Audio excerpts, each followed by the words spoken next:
Hello, welcome to the Anritsu Broadband 220 GHz VNA Measurement Technique presentation.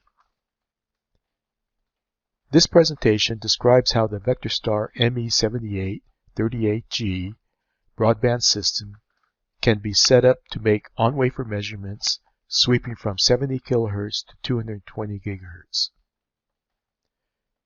The presentation is provided in 3 parts, and so this is part 1 of the 3-part series. This is the outline of the 3-part series on performing broadband 220 GHz on-wafer measurements. For this part 1, we'll discuss the basic broadband system, the structure and layout, and how we put together a system that can sweep continuously from 70 kHz up to 220 GHz. We'll then go into a bit more detail on the module interface technologies and then discuss the 220 GHz probes that are connected to the module. For part 2, we'll go into more detail about the calibration choices that we have for on-wafer measurements and then discuss some of the best practices when putting together a system for this type of measurement. And for part 3, we'll go into more detail on instrument attributes that are important in setting up a stable and accurate measurement, and then talk about some of the calibration accuracy and repeatabilities that we can achieve with this system, and then finally provide some comparison and examples of measurements. So this is the basic configuration of a broadband VNA system. We start off with what we call a baseband VNA, which is the VNA that operates up to the frequency limits of the test port connector, which for the higher frequencies will typically be a 1.85 millimeter test port. And so the 1.85 millimeter or V connector test port will limit the baseband VNA to 70 gigahertz. So then when the industry wanted to go to higher frequencies in order to do device characterization over a very broad frequency range, we wanted to combine the WR10 waveguide modules with the baseband VNA in order to sweep up to the 110 to 125 gigahertz range. And so in order to do that, we included a millimeter wave test set, and the test set distributes the RF and LO signals from the baseband VNA to the millimeter wave modules. So in the first round of broadband VNAs, the WR10 waveguide modules were used and combined with the baseband going through a 1 millimeter test port gave us the ability to go up to 125 gigahertz.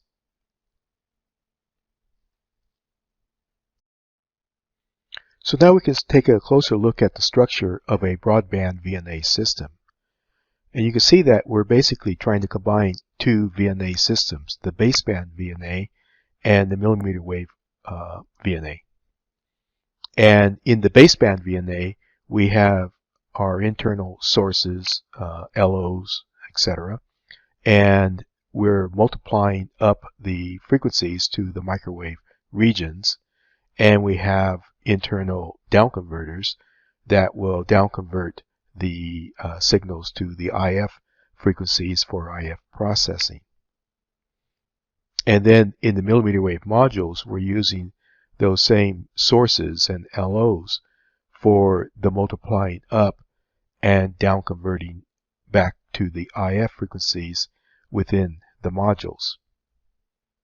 And so the method that we use for combining these 2 systems is important. And if we use something like, for instance, switches, those switch losses could have an impact on the overall system performance. and end up with degraded performance such as raw directivity, etc. And we'll take a look at that a little bit later on. So in this diagram, you can see that what we're doing is we're taking the signal from the test port of the baseband and running it through the main transmission line, creating a DC path from the baseband to the test port of the millimeter wave module. And so what we're doing is coupling the millimeter wave frequencies to the main line, transmission line of the module, as well as using couplers to sense the test and reference signals and mixing them down to the IF frequencies. And so by using couplers, we are trying to maximize the system performance. So we'll take a closer look at some of these aspects, but first we want to take a look at the LO distribution and how they're used to downconvert the millimeter wave frequencies to IF frequencies. We mentioned that the microwave and millimeter wave frequencies are downconverted to the IF frequency for further conversion. What we often use in broadband systems are harmonic converters for this downconversion process.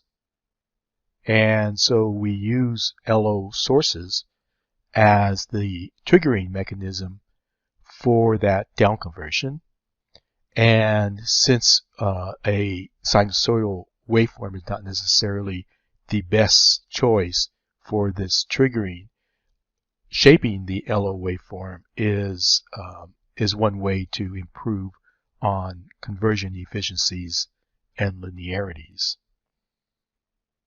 And so in the VectorStar system, what we use are nonlinear transmission line technology that is used to shape the waveform, and the resulting pulses are then used to drive the harmonic sampler. So it's the NL-TL modules that are the millimeter wave modules using the triggering mechanisms for the downconversions within the module and close to the test port. Another aspect for improvement of performance is to operate the LO source at higher frequencies, and so using frequencies up to 220 gigahertz will help reduce the image noise. This would be a good time to start talking about some of the system attributes that contribute to measurement uncertainties. And just like a typical VNA measurement at microwave frequencies, the same concerns about calibration, correcting the system errors such as directivity, match, and frequency response apply to a broadband system.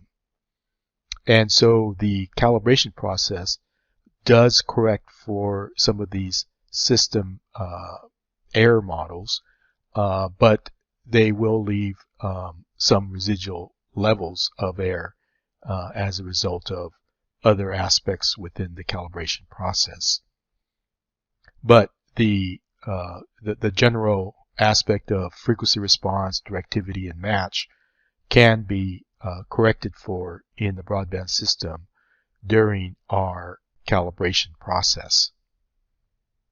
And so you see that we also will still have additional uncertainties as a result of things like drift and noise and other aspects that are not corrected during the calibration process.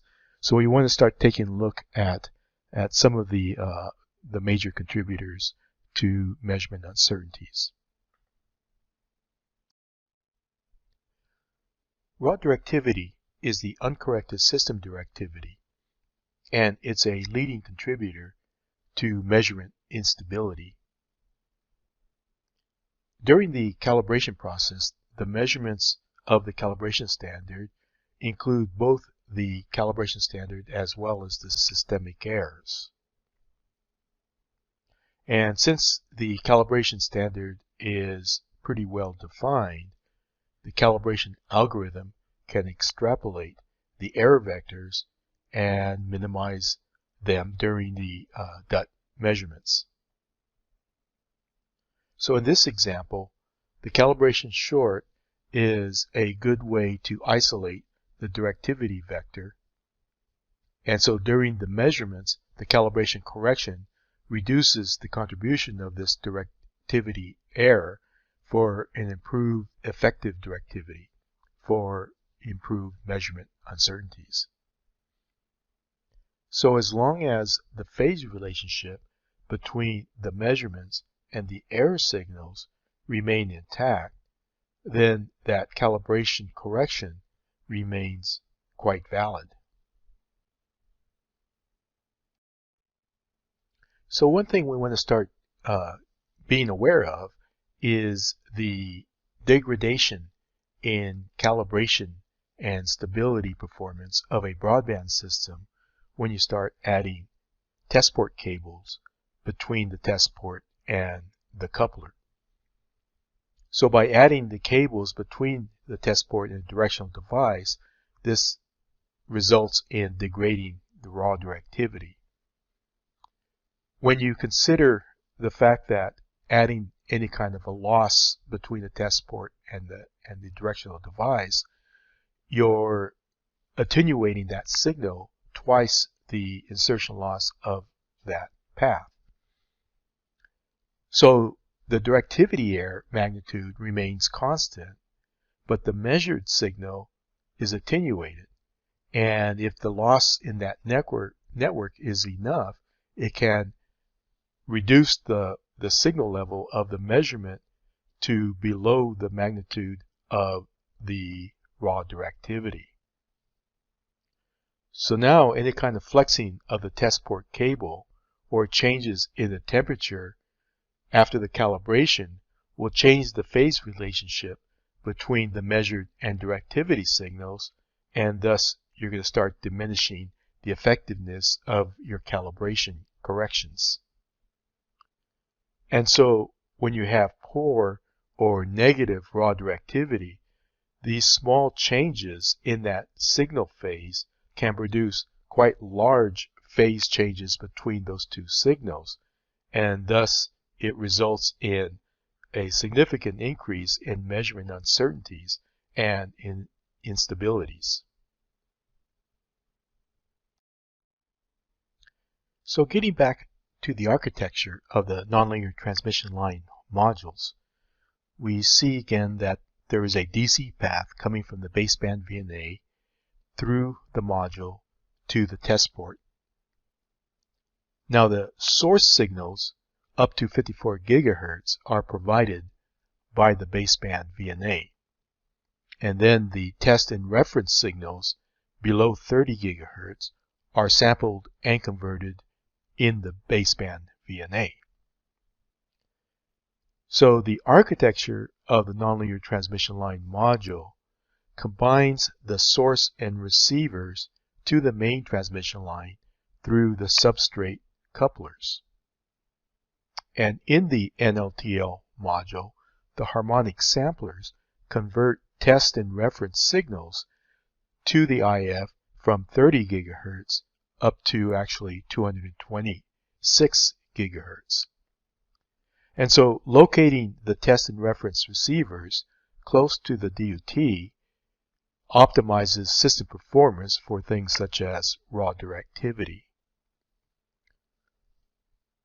Also note that the location of the on-wafer probe is attached directly to the test port of the module, so we don't need a test port cable to connect between the module and the module test and reference couplers to the probe, and thus again maximizing system performance.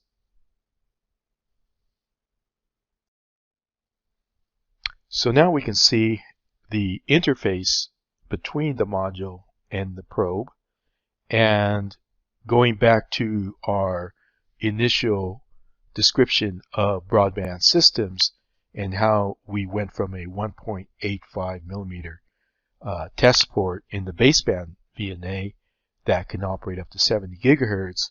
We then went to a 1 millimeter test port connector in order to go up to the 110 and 125 gigahertz frequencies. We now need to go to an even higher frequency, and therefore we need an even smaller coaxial connector.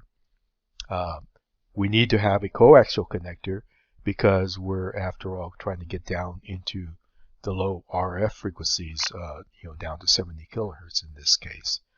And so designing a connector that can propagate the frequencies up to 220 gigahertz without moding is an important aspect of the design of a broadband system that operates above 125 gigahertz.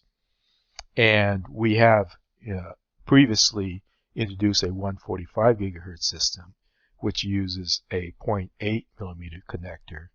But now we need to go even smaller than that. And so in terms of the outer conductor diameter, we're now having to go to a 0.6 millimeter geometry in order to propagate the 220 gigahertz without moding. So you can see that the inner center conductor is even smaller, and it's actually below the 0.4 millimeter dimension. And we have a coaxial connection then that is both male and female, and the aspect of a male-female means that you need a springing mechanism to mate between the two in order to get good repeatable measurements, good repeatable connections over a multitude of connections. And so we have a female center conductor, but we found that trying to slot the female center conductor was pretty difficult, and especially in terms of providing longevity. And so we ended up doing a slotted male pin, and that has proven to be quite durable and repeatable over many connections. And so we do have a male to female center conductor mating, and the next aspect of a coaxial connector is how do you align the male and female center pins. And so we did explore the threaded connection approach, but we found that wear of the threads can result in misalignment after just a few connections, and we therefore looked for alternative approaches and came up with the use of a UG387 flange, which is a waveguide flange dimension with tolerances that are made for 220 gigahertz operation. So it will give us the repeatability and the alignment, the consistent alignment that's needed in order to make this measurement. So even though the interface flange looks like it's waveguide, it actually is a DC path coaxial connection interface.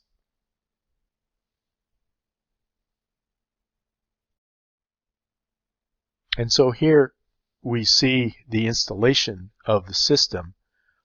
We have the baseband VNA and the test set that you can see behind the probe station. And then we have the millimeter wave modules mounted on bracket holders, positioned by positioners. And then we have the probe directly connected to the module. And so you see that there are no cables between the test port of the module and the probe. So again, that's going to optimize our system performance. And so these probes are from MPI. They are the Titan series probes, and they are available in 50, 75, and 100 micron pitch. And so you see that a small compact millimeter wave module has a lot of flexibility in terms of installation, but it also makes a tightly integrated system so that you can achieve your optimum system performance in terms of dynamic range, raw directivity, and overall stability. So the broadband probe utilizes a 3D MEMS technology that is well established for measurement applications up to 110 gigahertz. And the MPI Titan probe tips were then scaled and further optimized for the frequency range up to 220 gigahertz. The width of the probe contacts were then also reduced to 15 microns. The shape of the 3D tip provides an easy way to monitor the probe contact point under the microscope. So adjusting this probe on the DUT contact pad is very straightforward. So even inexperienced system operators can accurately position the probes on the DUT pads, and as a result that gives you high repeatability of the measurement data. So in addition, the smallest available probe contacts enable multiple touchdowns on the same device and allows for measurement ability of sub-millimeter wave devices that have very small pads. So the good tip and contact visibility improves the repeatability and reproducibility of the measurement results. And so the system calibration will also be demonstrated to be quite repeatable as well. This concludes part 1 of the 3-part series on the presentation of performing broadband 220 GHz VNA on-wafer measurements. Please continue to part 2 for continuation of the presentation. Thank you.